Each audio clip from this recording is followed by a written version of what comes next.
Construction activity, I suppose, in Australia at the moment. The products that Bluescope do produce, we've seen the construction sector and activity remain very subdued here domestically, as mentioned in those reports. Obviously, the high Aussie dollar, a company like Bluescope are battling against cheaper imports and increasing competition with this high Australian dollar. And really looking at the market, I think steel prices have really struggled over 2012. We saw steel prices bottom out in August. They have recovered a little bit since then, but significant weakness in the Bluescope share price on the back of that. I mean, that stock was an $11 share back at the start of 2011. It traded as low as $1.50 in 2012. It has bounced back strongly since then, up about 130% over the past 6 months or so, but it was coming off a very low base. So looking at Bluescope, I suppose it's not surprising to see them continue to cut costs, because if you look at their input costs, energy costs rising, they've got labour costs increasing, raw material costs increasing. They're going to look to continue to cut costs to try and become more profitable and to increase their cash flows. So they're going to continue to look at efficiency and productivity measures to be able to do this in the future. So that's one stock that you're watching today?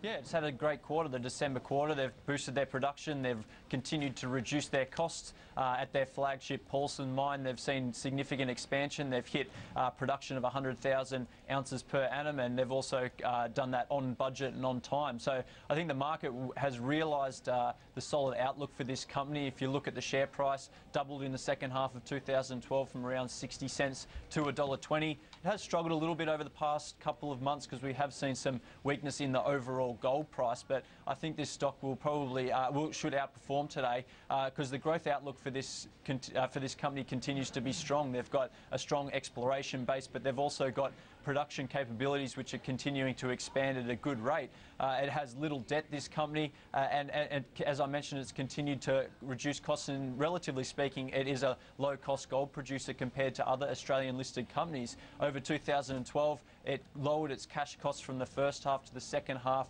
by around 15%. That's cash costs coming from $750 down to $640 in the second half, so that's a big positive. And to make this all the sweeter for investors, this is one of the, in a rare case of small exploration production mining companies, actually paid a maiden dividend of 2.5 cents through 2012, so that's an added bonus for this company. But I think this is an attractive producer and explorer within the gold space. It does have established production and certainly expectations of further growth potential in the future.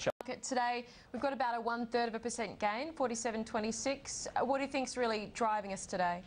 I think we'll probably see a quiet morning ahead of a lot of economic data which is released later this morning, so that's what the market will be watching. I think in particular the TD Securities inflation number, as well as the ANZ job ads, because we've got the official employment figures coming out later this week, and a lot has been placed on inflation in terms of possibilities of RBA rate cuts in February. But I think we'll be watching the materials space today. We saw commodities broadly lower, iron ore pull back a little bit.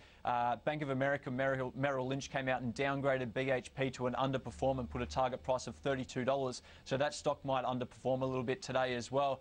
Over the past week, we have seen the strong uptrend in the Australian market slow a little bit, a bit of consolidation there. It wouldn't be surprising to see a short-term peak form in the market, and I think probably one of the big catalysts of this happening may be the upcoming earnings season locally here in Australia starting in February. We've also got a very, very busy US earnings season coming this week as well.